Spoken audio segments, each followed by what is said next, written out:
আজি আমি জনাবলৈ পাই দুখী হৈছে যে সদৌ অসম দিহানাম সুৰক্ষা মঞ্চৰ প্ৰথম বাৰ্ষিক প্ৰতিষ্ঠা দিৱস আৰু লগতে বাৰ্ষিক অধিৱেশন এই অধিৱেশনখন আমি 6 আৰু 7 জানুৱাৰীত ধাৰ্য কৰিছোঁ। শ্ৰীমন্ত শংকৰদেৱ সংঘৰ ৰঙিয়া জিলা শাখাৰ নামঘৰত এই অনুষ্ঠানটো দুদিনীয়া কাৰ্যসূচী বৰ্ণাঢ্য কাৰ্যসূচীৰে আমি আয়োজন কৰিবলৈ ওলাইছোঁ। লগতে আমি কেন্দ্ৰীয় সমিতিক ধন্যবাদ জ্ঞাপন কৰোঁ যে ইমান ধুনীয়া অনুষ্ঠান এটা প্ৰথম বাৰ্ষিক প্ৰতিষ্ঠা দিৱস অনুষ্ঠানটি ৰঙিয়াত পাতিবলৈ তেওঁলোকে মানস কৰাৰ কাৰণে যি আমাক কৰিলে তেওঁলোক ধন্যবাদ জ্ঞাপন কৰিছোঁ। আৰু আমাৰ ভাল লাগিছে ৰঙিয়াত যে ইমান ধুনীয়া এটা অনুষ্ঠান আমি পাতিবলৈ সক্ষম হ'ম। তাৰে ওচৰত ভগৱানৰ ওচৰতো আমি প্ৰাৰ্থনা জনাইছোঁ, প্ৰভু ভগৱন্তই যেন এই অনুষ্ঠানটি সফল ৰূপে সহায় কৰে তাৰে আমি কামনা কৰিছোঁ। এটা অঞ্চলৰ প্ৰায় 20 গৰাকী বিশেষ ব্যক্তিক আমি বঁটা আমি প্ৰদান কৰিবলৈ ওলাইছোঁ।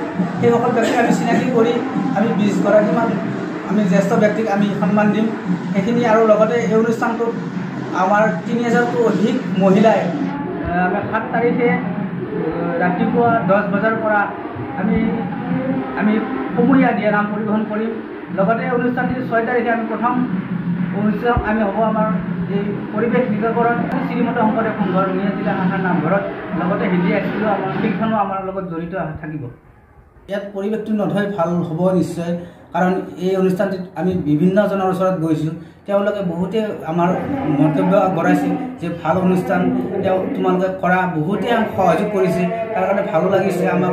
আমি ইয়াত আমাৰ প্ৰথম দিনা আমাৰ 2000মান ভকত আইসকল উপস্থিত থাকিব আৰু দ্বিতীয় দিনা আমাৰ 10,000তকৈ অধিক মানুহ সকল উপস্থিত থাকিব। আমাৰ দিহানাম সংৰক্ষণ মঞ্চ অসম আমাৰ 2023 চনৰ জানুৱাৰী মাহৰ 7 তাৰিখে আমাৰ আনুষ্ঠানিকভাৱে ঘোষণা কৰিছিল। আৰু আমাৰ এই ঘোষণা কৰাৰ পিছত আজি দিহানাম সংৰক্ষণ মঞ্চ অসমৰ প্ৰথম বাৰ্ষিক প্ৰতিষ্ঠা দিৱস জানুৱাৰী 7 তাৰিখে 2025 জানুৱাৰী 7 তাৰিখে আমাৰ কামৰূপ জিলাৰ আতিথ্যত আমি অনুষ্ঠানটি পাতিবলৈ লৈছোঁ। আৰু আমাৰ দিহানাম সংৰক্ষণ মঞ্চৰ টোটেল 26খন জিলাৰ প্ৰতিনিধিসকল আহিব আৰু তেওঁলোকৰ আমি স্বাগতম জনালোঁ।